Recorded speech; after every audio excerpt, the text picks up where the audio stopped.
Halo, assalamualaikum. Selamat sore kawan-kawanku semua. Apa kabar? Saya harap kabar baik dimanapun Anda berada. Oke, sesuai judul, pada video kali ini saya akan membahas mengenai MTSKB Pedagogik CPNS 2020. Untuk pembahasan ini saya tidak mencomot kanan kiri ya, karena ini berdasarkan pengalaman saya pada saat tes kemarin. Alhamdulillah saya sudah tes pada hari Selasa tanggal 8 September 2020 sesi 2, tepatnya di Kantrek 1 BKN Jogja. Nah, kemarin pas SKB saya di peringkat 3 karena informasi yang saya ambil itu menunjukkan aku tidak ikut serta di SKB. SKD saya di peringkat 3, maka dari itu saya harus belajar ekstra untuk mengejar ketertinggalan saya. Dan alhamdulillah pada saat SKB saya di peringkat pertama dengan selisih 15 poin dengan peringkat kedua. Tapi untuk akumulasi perhitungan nilainya seperti apa, saya pasrah. Pokoknya doakan saja teman-teman, semoga saya bisa lolos, dan saya juga akan mendoakan kalian dimanapun Anda berada, semoga juga lolos, amin.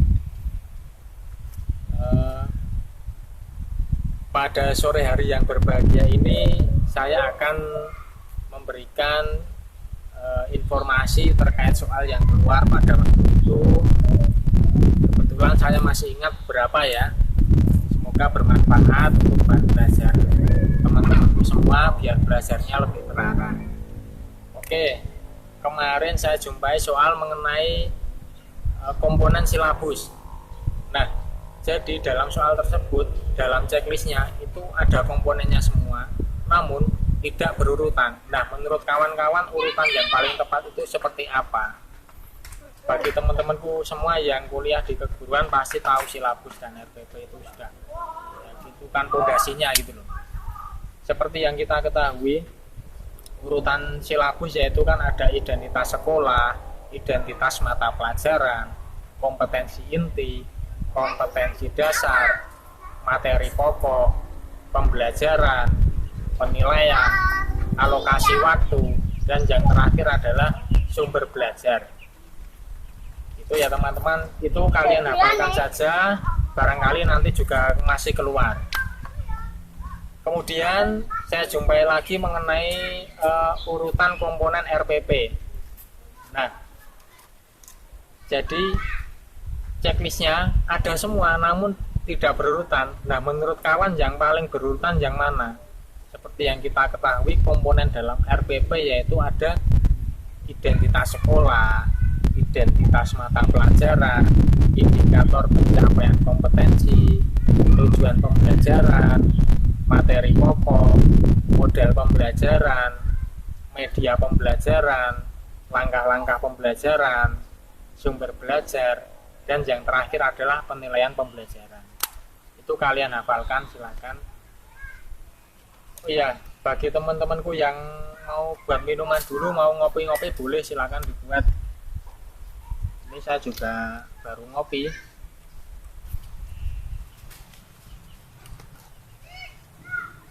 Oke, setelah itu saya juga menjumpai soal mengenai media pembelajaran. Nah, jadi dalam tes SKB itu soalnya benar-benar HOTS, High Order Thinking Skill, dan kita ditempatkan sebagai sosok guru yang benar-benar menguasai kompetensi pedagogik. Jadi kalian harus baca, harus rajin belajar. Seperti misalkan saya mengambil formasi sebagai guru SMP, namun soal yang keluar itu juga menanyakan mengenai wawasan kita jika kita mengajar di SD, kita mengajar SMA, itu juga keluar. Seperti contoh soal, jika Anda mengajar sebagai guru SD kelas 4 pelajaran matematika, media apa yang paling cocok Anda gunakan? Itu kemarin keluar. Kemudian nah, jika Anda sebagai guru kelas 3 mata pelajaran bahasa Indonesia kelas 3 SMA ya, media apa yang paling cocok Anda gunakan? ke revolusi industri 4.0 pasti kan yang mengarah ke teknologi seperti internet, laptop, handphone gitu. Kemudian langkah-langkah PTK itu juga keluar, penelitian tindakan kelas. Ada empat langkah utama dalam PTK seperti yang kita ketahui, ada perencanaan, ada tindakan, pengamatan, dan yang terakhir adalah refleksi.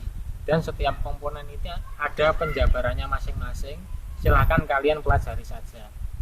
Sebagai contoh misalkan kemarin ada soal seorang guru dalam melaksanakan penelitian tindakan kelas sedang berada dalam tahap mengoreksi kembali apa yang belum berhasil dan merencanakan apa langkah selanjutnya, seperti yang kita ketahui berada di tahapan refleksi.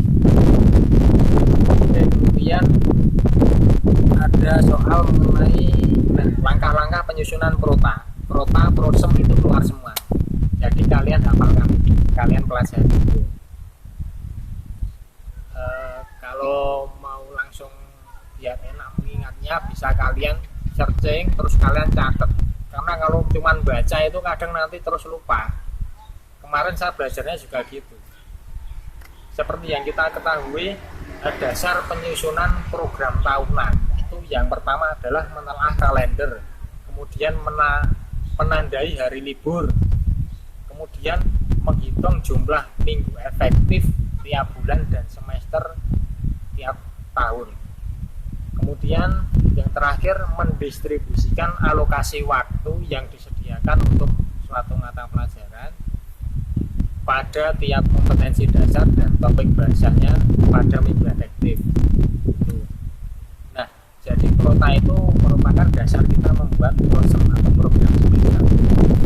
Kemudian ada soal langkah-langkah penyusunan program semester. Seperti yang kita ketahui dalam penyusunan program semester, langkah pertama adalah menentukan standar kompetensi dan kompetensi dasar yang ingin dicapai.